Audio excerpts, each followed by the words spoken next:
Hello అండి. నా పేరు డాక్టర్ కారెడ్డి శ్రీధర్ రెడ్డి. నేను general and laparoscopic surgeon and laser సర్జన్‌ని. నేను treatment range hospital KPHB road number 4 Kukatpally హైదరాబాద్‌లో అవైలబుల్ ఉంటాను. సో, పైల్స్ అంటే ఏంటి? పైల్స్, ఫిషర్, ఫిస్టులా ఈ 3 చూసుకుంటే గనక మోషన్ ద్వారం చుట్టే వస్తూ ఉంటాయి. సో, దీన్ని ఎలా డిఫరెన్షియేట్ చేయాలి? అసలు ఏది పైల్స్, ఏది ఫిస్టులా, ఏది ఫిషర్ అనేది మనం తెలుసుకుందాం. సో, పైల్స్ అంటే ఏంటి అంటే మోషన్ ద్వారం చుట్టూ ఉండే రక్తనాళాలు సాగి వెడల్పయ్యి ముద్దలాగా తయారవడాన్ని పైల్స్ అంటుంటాం. దీనిలో సింప్టమ్స్ ఏముంటాయంటే పెయిన్, మంట, నొప్పి, ఒక్కోసారి బ్లీడింగ్ పడడం, కూర్చోడానికి రాకపోవడము, ముద్దలు ముద్దలుగా అడ్డం పడడము, మోషన్ రాకుండా అడ్డం పడడము, ప్లస్ వాష్ చేసుకుంటే ముద్దలు ముద్దలుగా తగలడము, ఇట్లాంటివన్నీ పైల్స్‌లో చూస్తుంటాం. అదే ఫిషర్ అయితే గనక ఆ ఫిషర్ వల్ల ఏమవుతుంది అంటే ఒక యానల్ కెనాల్ మోషన్ పోయే ద్వారం దగ్గర కట్ అయిపోతూ ఉంటుంది. కట్ అయిపోవడం వల్ల అక్కడి నుంచి రక్తం అనేది కారుతూ ఉంటుంది. అక్కడ మనం మోషన్ పోయినప్పుడల్లా విపరీతమైన మంట, నొప్పి ఉంటుంది. ఎంత మంట, నొప్పి అంటే వాళ్ళు నెక్స్ట్ డే మోషన్ వెళ్ళడానికి భయపడి వాళ్ళు నెక్స్ట్ డే మోషన్ కూడా వెళ్ళరు. కూడా తినరు. దీనివల్ల అక్కడున్న మోషన్ ఏదైతే ఉందో అందులో నుంచి వాటర్ అబ్జార్బ్ అయిపోయి ఇంకా హార్డ్ మోషన్ ఫామ్ అయిపోతుంది. దానివల్ల ఇంకా విపరీతమైన హార్డ్ ఫామ్ కావడం వల్ల మళ్ళీ నెక్స్ట్ డే మోషన్ వెళ్ళినప్పుడు ఆ చీలిపోయిన చోట మళ్ళీ మళ్ళీ చీలిపోయి అక్కడి నుంచి విపరీతమైన రక్తస్రావం అవ్వడము, దీనివల్ల మంట, నొప్పి తట్టుకోలేక వాళ్ళు తినడమే ఆపేస్తూ ఉంటారు అన్నట్టు. ఇది ఫిషర్ అంటే. అదే ఫిస్టులా అంటే ఏంటి అంటే మోషన్ ద్వారం చుట్టూ ఎప్పుడైనా గడ్డలైనప్పుడు షెగ్గడ్డలు కావచ్చు, చీమగడ్డలు కావచ్చు, దీన్ని పెరియానల్ యాబ్సెస్ అంటుంటాం.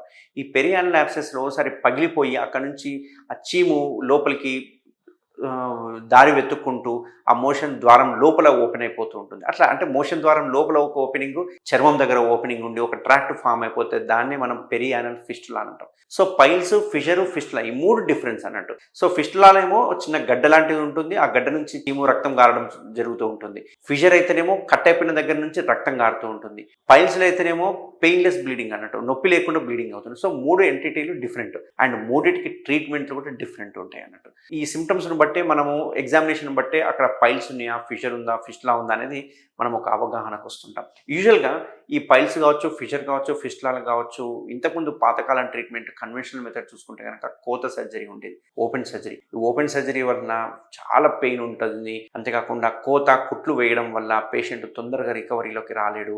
ఒక 1 మంత్ నుంచి 2 మంత్స్ వరకు బెడ్ రెస్ట్ అవసరం పడుతుంది. అండ్ ఇమ్మీడియేట్‌గా మోషన్ పోయినప్పుడు విపరీతమైన నొప్పి ఉండడం వల్ల వాళ్ళు డిస్కంఫర్ట్‌గా ఫీల్ అవుతూ ఉంటారు. బట్ మన ట్రీట్మెంట్ రేంజ్ హాస్పిటల్‌లో ఈ మూడిటికి మనం చేసే ఒకటే ఒక మెథడ్ ఏంటి అంటే లేజర్ మెథడ్. ఈ లేజర్ మెథడ్‌లో పైల్స్‌కి ఏం చేస్తామంటే ఆ ముద్దలు ఏవైతే రక్తనాళాలు ఉబ్బి కిందికి సాగినాయో ఆ ముద్దల్ని కాల్చేయడం జరుగుతుంది. కాల్చడం వల్ల ఆ ముద్దలు ఏవైతే ఉన్నాయో ఆటోమేటిక్‌గా ష్రింక్ అయిపోతూ ఉంటాయి. అంతేకాకుండా ఒక్కొక్కసారి లేజర్‌తో పాటు మనం స్టేప్లర్ అనే మెథడ్ యూజ్ చేయడం వల్ల దీన్ని 100% మనం క్యూర్ చేసుకోవచ్చు. మళ్ళీ మళ్ళీ వచ్చే అవకాశాలు చాలా తగ్గుతుంటాయి అన్నట్టు. సో, పైల్స్‌కి లేజర్ ట్రీట్మెంట్ అనేది చాలా బెటర్ ఉంటుంది.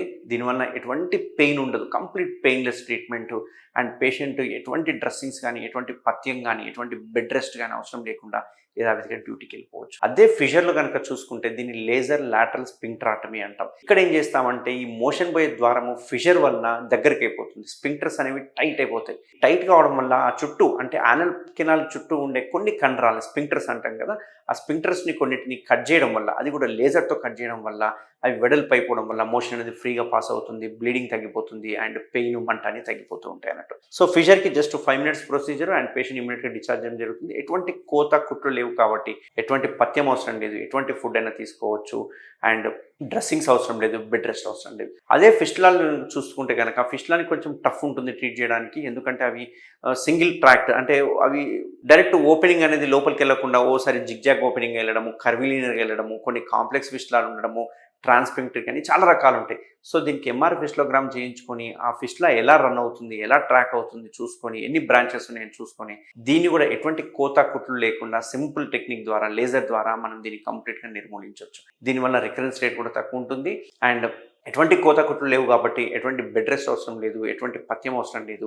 ఎటువంటి డ్రెస్సింగ్స్ అవసరం ఉండదు. సో, ఎవరికైనా గనక నేను చెప్పిన ఈ సింప్టమ్స్ ఉంటే గనక తప్పకుండా నన్ను కన్సల్ట్ అవ్వండి. ఫస్ట్ మనం పైల్సా, ఫిషరా, ఫిస్టులా అనేది మనం చూసుకున్న తర్వాత దానికి అనుగుణంగా లేజర్ చేయడం వల్ల దీన్ని 100% క్యూర్ చేయొచ్చు. Thank you very much.